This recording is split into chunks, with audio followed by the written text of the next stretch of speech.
Hello दोस्तों, जैसे कि पिछला ब्लॉग में दिखाए थे कि हमारा गाड़ी खाली हो रहा था वहाँ, अब हमारा गाड़ी लोड हो चुका है झारखंड के लिए। ये देखिए, अब हम लोग जा रहे हैं। अभी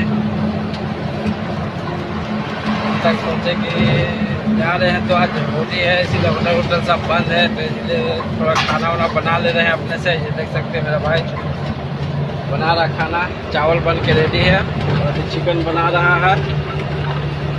ये देखिए मिर्चा प्याज सब पौधा कर रहा है अभी। ये देखिए आज होली है, तो होली के चलते आज रोड सन्नाटा है, पूरा गाड़ी नहीं चल रहा है।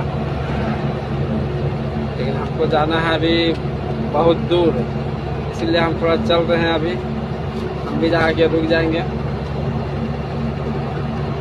ठीक है दोस्तों, मिलते हैं नेक्स्ट वीडियो।